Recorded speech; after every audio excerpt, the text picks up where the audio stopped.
The wounds are being healed. The sanctity has been restored. The nature of the attempted disruption of the unity of the country becomes clearer as the basements are cleared, manholes flushed, and a veritable arsenal of arms, ammunition, and sophisticated lethal weapons are dredged from the bowels of the buildings surrounding the Golden Temple.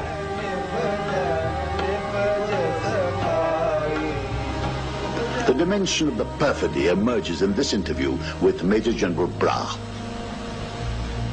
General Brar, I'm going to start with a slightly surgical question. Most newspapers talk about you having stormed the Golden Temple. Would you like to put this straight for the record? There is no question of our having stormed the Golden Temple. In fact, we didn't even want to enter the Golden Temple. To put the record straight, I may tell you that on the day that we actually entered the Golden Temple complex, that's on the 5th of June, sometime in the afternoon at about 4 o'clock, we sent out an appeal, a sincere appeal to all the terrorists inside, a lot of innocent pilgrims inside, including women and children, to kindly come out and lay their arms. We did not want to use force against them at all. So the question of storming into the Golden Temple just doesn't arise. How do you regard these terrorists or extremists? How would you define them? What sort of people are they? That's a very awkward question. All I can say is that they were operating from the Golden Temple, which was the nerve center of crime, instructions. They were sending out death warrants to people.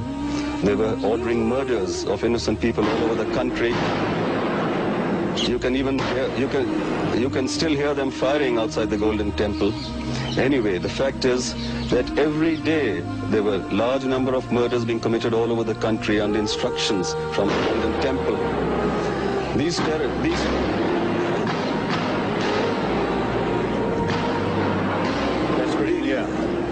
terrorists, I don't think, had regard for life at all.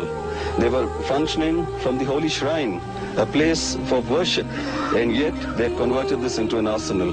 They had converted it into a terrorist camp.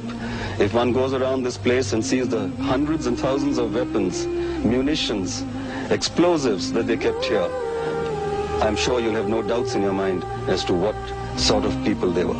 What sort of foreign infiltration was there, and were you able to guess or assess from the arms that you captured as to any foreign country was assisting them in this mad idea thing? I have no doubt in my mind that they have received foreign assistance.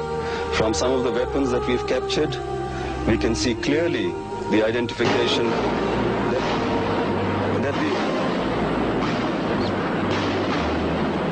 we can clearly establish that these weapons have been obtained from China or Pakistan. They've got Chinese markings, and I'm sure they've been smuggled in through Pakistan. There are a large number of passports that we have come across of Pakistan. They have Khalistan passports with them. A large number of them appeared to me that they were Pakistanis. So I have no doubt in my mind that there has been some infiltration. In fact, just this morning, 2 gentlemen dressed as Nihangs were trying to escape through our cordon when we opened fire on them. We killed them and recovered a weapon from them. These Nihangs, on identification, leave no doubt that they are Pakistanis. The medical examination confirms this fact. Now, can you recap on that fateful night when you went in at, I think, 10:30 at night? What sort of opposition did your boys receive from these highly entrenched individuals here, these terrorists? If I may say so, I think it was extreme opposition. We thought that they weren't going to give us such a stiff resistance. The intelligence that we had received earlier led us to believe that their resistance would be much less than what they actually offered us. When we came in, at about 10:30 at night, on the 5th of June, the battle started raging. Right at the entrance to the Golden Temple, the entire fortress was fortified. They had bunkers, emplacements, shelters on rooftops. They had converted all the windows into emplacements. They had converted doors into emplacements. They had underground tunnels from where they would appear. They would move from room to room. In fact, they had even converted manholes in some of the verandas as firing positions. They used to appear through these manholes, lob grenades, shoot at us with Sten guns and other automatics, then disappear into the manhole, which connected them into a room. It was difficult to flush them out at night. They went to the extent of using the Akal Takht as a firing position.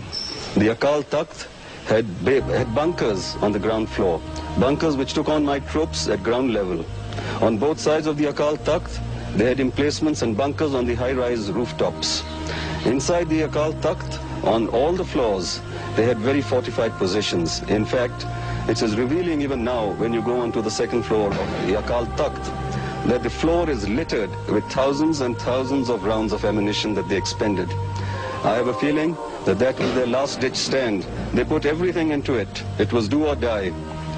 And when they found that they had expended all their ammunition, when they found that they were now overpowered, they even went to the extent of blowing up some of the portion of the Akal Takht. This is evident from the large amount of explosives that we have found in that particular location. Even the Harminder Sahib, unfortunately and regrettably, was used by these terrorists to fire upon us. Whereas we used complete restraint. All troops were instructed that under no circumstances was any fire to be directed towards Harminder Sahib.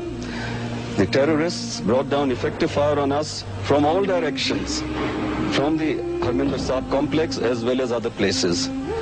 It was a very difficult task for my troops to restrain themselves from aiming towards the Harminder Sahib. And it's a wonderful feeling now to know that Harminder Sahib has been untouched by any of us. And in spite of the large number of casualties that we have suffered, our troops have maintained the discipline and self-control of which we all feel proud. Could you give us some of the arithmetic of the casualty figures? We have suffered high casualties in the tune of about 55 dead. About 55 dead and about 320 wounded. It is unfortunate that even some of our people were missing. We've been able to trace most of them except one to date. One of our casualties, when we recovered his body, he had been strapped with explosives all over his body and exploded by a detonator. You can just imagine the methods that these terrorists used, which no human being or no sane-minded person would ever even think of. As far as the terrorists are concerned, their casualties range to about 300 to 400. We're still counting them. They're still being picked up under debris and underground basements and tunnels. And there are about 1,500 or so of them who have been apprehended. Were they well trained? Extremely well trained. Where? I've got a feeling that they've been trained in certain camps under officers and men who've been in the army at some stage or the other, and guerrillas who have got training from outside. These were all highly motivated people. They were disgruntled during their service in the forces, and they took this as an opportunity to train anti-nationalist elements.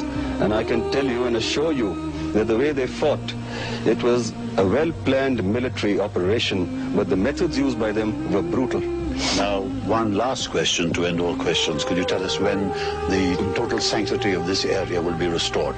When do you think you'll be able to winkle out the last snipers?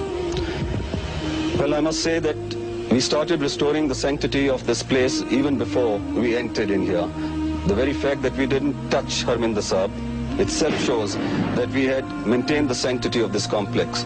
As soon as the 6th morning appeared and we felt that we had got most of the terrorists, we started our work. We got the Granthis out from the Golden Temple. We ensured that they were protected. We cleaned the place up. There have been weapons in this complex which have been thrown into the pond and hidden. We, however, ensured that Darbar Sahib started functioning immediately. We made sure that Qurbani Sahib was recited at the earliest, and our troops have been going into the shrine every day that we've been here and getting peace and solace. As far as the rest of the restoration is concerned, I have no doubts that we shall be able to restore the Golden Temple complex very soon with assistance from civil authorities.